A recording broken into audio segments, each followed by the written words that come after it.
उत्सव कथाएं चैनल में आपका खूब खूब स्वागत है।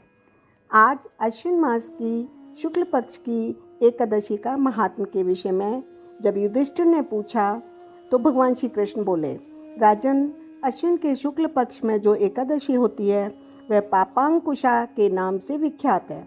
वह सब पापों को हरने वाली और उत्तम है।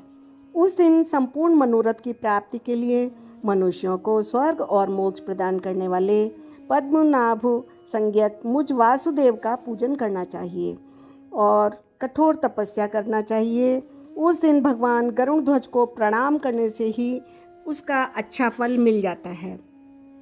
पृथ्वी पर जितने तीर्थ और पवित्र देवालय हैं उन सबके सेवन का फल भगवान विष्णु के नाम का कीर्तन मात्र कर लेने से प्राप्त हो जाता है। जो धनुष धारण करने वाले सर्वव्यापक भगवान जनार्दन की शरण में जाते हैं उन्हें कभी यमलोक की यातना नहीं भोगनी पड़ती है। एकमात्र एकादशी को उपवास कर लें तो उसे कभी यम यातना नहीं प्राप्त होती। जो पुरुष विष्णु भक्त होकर भगवान शिव की निंदा करता है वह भगवान विष्णु के लोक में स्थान नहीं पाता और नरक में गिरना पड़ता है। इसी प्रकार यदि कोई शैव या पाशुपत होकर भगवान विष्णु की निंदा करता है तो वह घोर रौरव नरक में पकाया जाता है। मोक्ष प्रदान करने वाली यह एकादशी शरीर को निरोग बनाने वाली, सुंदर स्त्री, धन और मित्र देने वाली है। एकादशी को दिन में उपवास कर रात्रि में जागरण करने से विष्णु धाम की प्राप्ति होती है।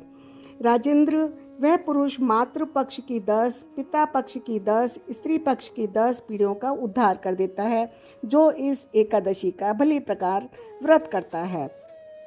दिव्य रूपधारी चतुर्भुज गरुड़ की ध्वजा से युक्त, हार से सुशोभित, पीताम्बरधारी होकर भगवान विष्णु के धाम को ऐसा मनुष्य प्रस्थान कर जाता है। आश्विन के शुक्ल पक्ष में पापांकुशा का व्रत करने मात्र से मानव सब पापों से मुक्त होकर हरि के लोक में जाता है। जो पुरुष सुवर्ण, तिल, भूमि, गौ, अन्न, जल, जूते आदि का दान करता है वह कभी यमराज को नहीं देखता है। जो होम, स्नान, जप, ध्यान, यज्ञ आदि पुण्य कर्म करने वाले हैं उन्हें भयंकर यातना नहीं देखनी पड़ती। लोक में जो मानव दीर्घायु, धनाढ़, कुलीन और निरोग होते हैं वे सब पापांकुशा का सेवन करते हैं। यही पापांकुशा महात्म्य वर्णन किया। फिर मिलते हैं। राधे राधे। इस वर्ष यह एकादशी इस माह की 3 तारीख को पड़ रही है।